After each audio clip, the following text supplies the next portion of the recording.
நம்ம சேனலில் வீடியோ போட்டோடனே உங்களுக்கு மெசேஜ் வரணும் அப்படின்னு நீங்கள் நினச்சிங்கன்னா ரைட் சைடில் இருக்கிற ரெட் கலர் சப்ஸ்கிரைப் பட்டனை ப்ரெஸ் பண்ணிக்கோங்க. அப்படியே பக்கத்தில் ஒரு பெல் சிம்பிள் வரும், அதையும் கிளிக் பண்ணிட்டீங்கன்னா உங்களுக்கு மெசேஜ் தவறாமல் வரும். சரி, வாங்க வீடியோக்குள்ளே போகலாம். என் பொண்ணு ஆர்த்திக்கு 5 வயசாகுது. என் ஒரே பொண்ணு. அவளோட பிறந்த நாளுக்காக என் நண்பன் கேசவன் கிட்ட ஐடியா பண்ணி ஒரே ஒரு 200 ரூபாய் மட்டும் எனக்கு கொடுறான்னு சொல்லி கெஞ்சி கூத்தாடி அவங்கிட்ட என்னால் 200 ரூபா மட்டும்தான் வாங்க முடிஞ்சிச்சு. அப்புறம் 20 ரூபாய்க்கு கேக்கு, 10 ரூபாய் சாக்லேட்டு, 20 ரூபாய்க்கு பொம்மை மட்டும் வாங்க முடிஞ்சிச்சு. வீட்டுக்கு வந்ததுக்கப்புறம் அவளோட தோழியா யாரோ பொன்னியா அவகிட்ட விளாண்டுக்கிட்டு இருந்தா. நான் வீட்டுக்குள்ளே நுழைஞ்சதும் அப்பா அப்படின்னு சொல்லிட்டு ஓடி வந்து என்ன கட்டி பிடிச்சிக்கிட்டா. அவகிட்ட ட்ரெஸ்ஸு அப்புறம் பொம்மையை கொடுத்தேன். பிடிச்சிருக்கா அப்படின்னு சொல்லி கேட்டேன். எனக்கு இந்த பொம்மை வேண்டாம்ப்பா. ஏன் வேண்டாம் ஆர்த்தி? இது நல்லா இல்லையா என்ன? இதை கடையில் திருப்பி கொடுத்துட்டு பொன்னி போட்டிருக்கால அதே மாதிரி எனக்கு ஜல் கொலுசு வாங்கிட்டு வாங்கப்பா. அது வேண்டாம் ஆர்த்தி, காலில் குத்தி புண்ணு வந்துடும். இந்த பொம்மை அழகா இருக்கு பாரு, பாப்பா மாதிரி வச்சு விளையாடு சரியா, எனக்கு அதுதான் வேணும் அப்படின்னு சொல்லிட்டு அழ தொடங்க ஆரம்பிச்சிட்டா. நாளைக்கு வாங்கிட்டு வரேன் செல்லம், இன்னைக்கே கொலுசு வேணும் அப்படின்னு சொல்லிட்டு வந்து கத்த ஆரம்பிச்சிட்டா என் பொண்ணு. எதுக்கு அவளை பிறந்த நாள் அதுவுமா அழ வச்சுக்கிட்டு இருக்கீங்க அப்படின்னு சொல்லிட்டு என் பொண்டாட்டியோட குரல் வேறையா கிச்சன்ல இருந்து வருது. என்ன பண்றது, சரிம்மா நான் வாங்கிட்டு வரேன் அப்படின்னு சொல்லிட்டு வெளியே கிளம்புனா அப்பயும் என்கிட்ட ஒரு 30 ரூபாய் தான் இருந்துச்சு. வெள்ளி கொலுசோட விலையை கேட்டு பார்த்தேன். 2000 ரூபான்னு சொல்லி சொன்னாங்க. வெள்ளி இல்லாத போலி, அதாவது டூப்ளிகேட் வெள்ளி மாதிரி இருக்கிற அந்த கொலுசு கூட 100 ரூபாய்க்கு மேலே சொன்னாங்க. நானும் 200 ரூபாய் கேசவங்கிட்ட கடை வாங்கினேன். அதுலேயும் எல்லாம் போக மீதி 30 ரூபாய் தான் இருக்குது. என்னடா பண்ணுறது அப்படின்னு சொல்லிட்டு யோசிச்சுக்கிட்டு கடத்தெரு வழியாக வந்துக்கிட்டே இருந்தேன். அப்போ தான் ஒரு மண் உண்டியலை பார்த்தேன். அதை பார்த்த அடுத்த நிமிஷமே சரி இதை இன்னைக்கு வாங்கிட்டு போயிடலாம் அப்படின்னு சொல்லிட்டு 30 ரூபாய்க்கு அந்த உண்டியலை வாங்கிக்கிட்டு வீட்டுக்கு வந்தேன். ஆர்த்தி தூங்கிக்கிட்டு இருந்தா. விடிஞ்சு எழுந்திரிச்சதும் அப்பா எனக்கு ஜல் கொலுசு வேணும்ப்பா, பொன்னி போட்டிருக்கிற மாதிரியே எனக்கு ஜல் கொலுசு வாங்கி கொடுங்க அப்படின்னு சொல்லிட்டு ஏந்திரிச்சா. நான் ஒரு மேஜிக் பொருள் உனக்காக வாங்கிட்டு வந்திருக்கேன்டா கண்ணா, அதை வச்சு நம்ம என்ன வேணாலும் வாங்கலாம் தெரியுமா? அப்படியாப்பா, என்ன மேஜிக் பா அது? இங்கே பாரு உண்டியல். அப்படின்னா இதுலேருந்து கொலுசு வருமா என்ன? ஆமாம் ஆர்த்திமா, இதை சாமி பக்கத்தில் வச்சிடணும், டெய்லி உள்ள காசு போடணும். ஃபுல்லானதுக்கப்புறம் இதை உடைச்சா நிறைய காசு கிடைக்கும், நமக்கு என்ன வேணுமோ வாங்கிக்கலாம். அப்படியாப்பா, எங்கள் கம்பெனியில் சாயந்தரம் ஆனால் 4 மணி ஆனதும் கேசவங்கிட்ட நானும் டீ குடிக்க போயிடுவேன். 2 பேரும் போய் தான் டீ குடிச்சிட்டு வருவோம். அவன் சிகரெட் பிடிச்சிட்டு டீ குடிப்பான், நான் டீயை மட்டும் குடிச்சிட்டு 10 ரூபாய் கொடுத்துடுவேன். உண்டியல் வாங்கின அடுத்த நாள்லே என்னை டீ குடிக்கிறதுக்காக கூப்பிட்டான் என் நண்பன் கேசவன். அருண் டீ குடிக்க போகலாம் வாடான்னு சொல்லிட்டு. இல்லை கேசவா, டீ குடிக்கிறதா நான் நிறுத்த போகிறேன், அடிக்கடி தலை சுற்றுற மாதிரி இருக்குது. சரி விட்டுடு, அதுவும் நல்லது தான். சரி நான் போயிட்டு வரேன் சரியா? சரி போயிட்டு வா கேசவா அப்படின்னு சொல்லிட்டு அவனை அமுச்சு வச்சேன். டீ குடிக்காமல் வச்சிருந்த காசை நேராக வீட்டுக்கு வந்து ஆர்த்தி கையாலேயே உண்டியலில் போட சொன்னேன். முத உண்டிய காசு போடும்போது கொஞ்சம் சந்தோஷமாக இருந்துச்சு. அந்த சில்லறங்க கிளிங் சொல்லிட்டு சத்தத்தோட விழுவுறத அடிக்கடி கேட்டு ரசிப்பா. இது தினமும் நடந்துக்கிட்டே இருந்துச்சு. அப்படியே கொஞ்ச நாள் கடந்து போச்சு. கேசவன் வேற கம்பெனிக்கு வேலைக்கு மாறி போயிட்டான். நான் டீ குடிக்காம சேமிச்சு வச்சிருந்த காசை உண்டியல்ல அப்படியே நிறைச்சிக்கிட்ட ஆரம்பித்தேன். கொஞ்சம் கொஞ்சமாக நிறைய ஆரம்பிச்சிச்சு உண்டியல். ஆர்த்தி உண்டியலை குலுக்கி அப்பப்போ அந்த சத்தத்தை கேட்டு ரசிச்சுக்கிட்டே இருப்பா. அது எனக்கு சந்தோஷத்தை கொடுத்துக்கிட்டு இருந்தது. உண்டியல் நிறையட்டும் ஆர்த்தி, நம்ம காசை எடுத்துகிட்டு போய் வாங்கிக்கலாம் அப்படின்னு சொல்லிட்டு அடிக்கடி சொல்லிகிட்டே இருப்பேன். ஒரு நாள் அப்பா இந்த சத்தம் கூட ஜல் கொலுசு சத்தம் மாதிரியே கேட்குதுப்பா, பொன்னி போட்டு நடக்கிற மாதிரி எனக்கும் வாங்கி கொடுங்கப்பா. இன்னும் உண்டியல் நிறையல ஆர்த்தி, உண்டியல் நிறைஞ்சதுக்கப்புறம் கண்டிப்பாக நான் வாங்கி தரேன், அதுக்கப்புறம் போயிட்டு நம்ம காசை எடுத்துகிட்டு போயிட்டு வாங்கிக்கலாம் சரியா அப்படின்னு சொல்லிக்கிட்டே இருந்தேன். அப்புறம் ஒரு நாள் எனக்கா தோணுச்சு, உண்டியல் எடுத்து பார்த்தேன், கனமாக இருந்துச்சு. ஒரு 2000 ரூபா வந்திருக்கும் போல அப்படின்னு சொல்லிட்டு தோணுச்சு.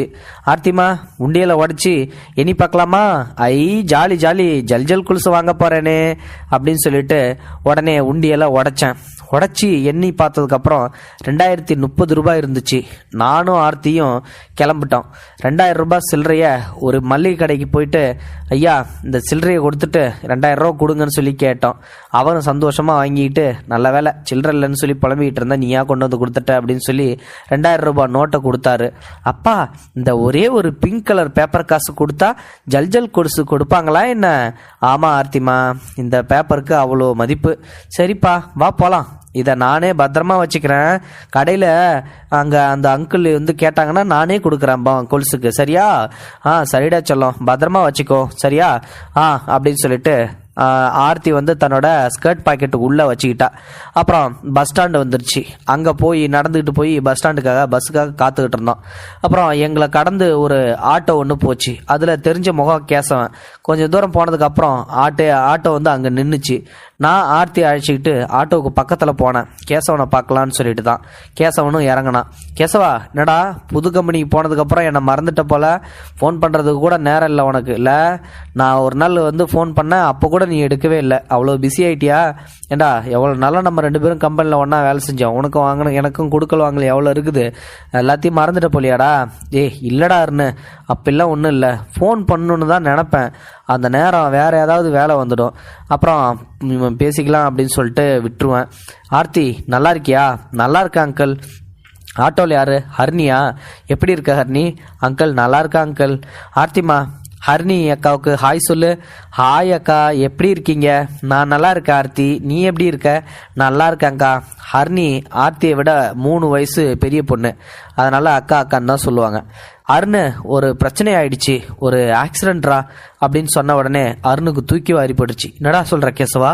யாருக்கு என்னாச்சுடா ஆக்சிடென்ட்டு அப்படின்னு சொல்லி பதறி போய் கேட்டப்பதான் ஹர்னியோட வலது காலில் ஒரு கார் ஏற்றிட்டு போயிட்டான்டா. 1 மாதத்துக்கு முன்னாடி தான் கேசவன் ஹர்னியோடைய வலது காலை காட்டினான். முழங்கால் பகுதியிலிருந்து அவளோட காலே இல்லை. ரொம்ப அதிர்ச்சியாக இருந்துச்சு. செக்கப் தான் போயிட்டு வரோம். அந்த கால் மாதிரி அளவெடுத்து செஞ்சு ஹாஸ்பிட்டல்லையே கொடுப்பாங்களாம். கொஞ்சம் பணம் தேவைப்படுது, உங்ககிட்ட இருந்தால் கடனாக தர முடியுமாடா? கேசவா இப்படி கேட்டுட்டியாடா? உங்ககிட்ட எத்தனை தடவை நான் கடன் வாங்கியிருக்கேன், என்ன போய் இப்படி கொடுப்பியான்னு சொல்லிட்டு வந்து கேட்டியடா? இந்த போய் நீ கேட்கலாமா? நீ என்கிட்ட உரிமையாக கேட்க வேண்டிய ஆள்டா நீ வேறு கம்பெனி போயிட்டா நீ நான் செஞ்சதெல்லாம் மறந்துடுவேன்னு நினச்சியா? ஏன்டா நீ இப்படி பேசுகிற அப்படின்னு சொல்லிட்டு வந்து சொல்லும்போதே நான் ஆர்த்தியை பார்த்தேன். ஆர்த்தி என்ன பார்த்தா. அப்புறம் என்ன நினச்சாலும் தெரில, தான் ஸ்கர்ட் பாட்டில் வைக்கிட்டு இருந்த அந்த 2000 ரூபாய் எடுத்து கேசவன்ட்ட நீட்டினா. தாங்க அங்கிள் அப்படின்னு சொல்லிட்டு. அங்கிள் இந்த காசை வச்சு டாக்டர்கிட்ட கொடுத்து ஹர்னி அக்காவுக்கு கால் சரி பண்ண சொல்லுங்க, சரியா அப்படின்னு சொல்லி சொன்னாங்க. தேங்க்ஸ் ஆர்த்தி, தேங்க்ஸ் அருண், எவ்வளோ சீக்கிரம் முடியுமோ திருப்பி கொடுத்துட்றேன், அப்புறம் பார்த்துக்கலாம் கேசவா. முதல்ல போய் பொண்ணு காலை பாரு, மெதுவாக கொடு. அவங்க ஆட்டோ கிளம்பி போணுச்சு. ஆர்த்தி நீ ரொம்ப குட் கேர்ள் ஆயிட்ட. ஹர்னி அக்கா பாவம்பா, அதான் கொடுத்தேன். உங்ககிட்ட 30 ரூபாய் இருக்குல்ல, 2030 ரூபாய் தானே சேர்த்தீங்க, 2000 ரூபா போயிடுச்சுல்ல. நம்ம அந்த 30 ரூபாய்க்கு மீதி அதே மாதிரி ஒரு உண்டியல் வாங்கிக்கலாம்ப்பா. அதில் டெய்லி காசு போட்டோம்னா மறுபடியும் 2000 ரூபாய்க்கு மேலே வந்துச்சுன்னா ஜல்ஜல் கொலுசு வாங்கிக்கலாம்ப்பா. ஆனால் இப்போ ஹர்னி அக்கா பாவம்ல, அதனால தான் அந்த காசை கொடுத்தேன். ஓகேடா செல்லம். ஆர்த்தியோட அந்த கள்ளங்கமலம் இல்லாமல் சிரிப்பு, அதை பார்த்த உடனே கண்கள் சிவந்து எனக்கு கண்ணீரே வந்துருச்சு. அதை மறைச்சிக்கிட்டே சிரித்தேன். இப்படி ஒரு பொன் குழந்தைய கொடுத்த எனக்கு கடவுளுக்கு ரொம்ப நன்றின்னு சொல்லிட்டு கடை வீதியில் இருக்கிற மீண்டும் ஒரு உண்டியலை தேடி வாங்கி கண்டுபிடிச்சி வீட்டுக்கு வந்து சேர்ந்தோம். நானும் கடவுளோட பரிசா என் மக ஆர்த்தியும். இது உண்மையிலுமே ஒரு நெகிழ வைச்ச சம்பவம் தான். குழந்தைகள் தெய்வங்களுக்கு சமம்னு சொல்லி சொல்லுவாங்க. இந்த வீடியோ உண்மையிலுமே நிரூபிச்சிடுன்னு சொல்லி சொல்லலாம். அந்த குழந்தை எவ்வளோ பெரிய ஆசை, அதாவது வந்து கொலுசு வாங்கணும்னு சொல்லிட்டு பல நாட்களாக சேர்த்து வச்ச அந்த காசை ஒரு பொண்ணுக்கு கால் சரியில்லைன்னு சொல்லி அடுத்த நிமிஷம் சொன்ன உடனே அந்த பொண்ணு கல்லாங்கப்பட இல்லாமல் அந்த 2000 ரூபாய் எடுத்து நீட்டிச்சு பாருங்க. அதான் அந்த மனசு தாங்க கடவுள்னு சொல்லுவாங்க. இந்த வீடியோ பிடிச்சிருந்தா லைக் பண்ணுங்க, ஷேர் பண்ணுங்க. தேங்க்யூ ஃபார் வாட்சிங். இது போன்ற செய்திகளை உடனுக்குடன் நீங்கள் தெரிந்து கொள்ள மறக்காமல் எங்களுடைய சேனலை சப்ஸ்கிரைப் செய்யவும், கூடவே பக்கத்தில் வரும் பெல் ஐக்கானையும் கிளிக்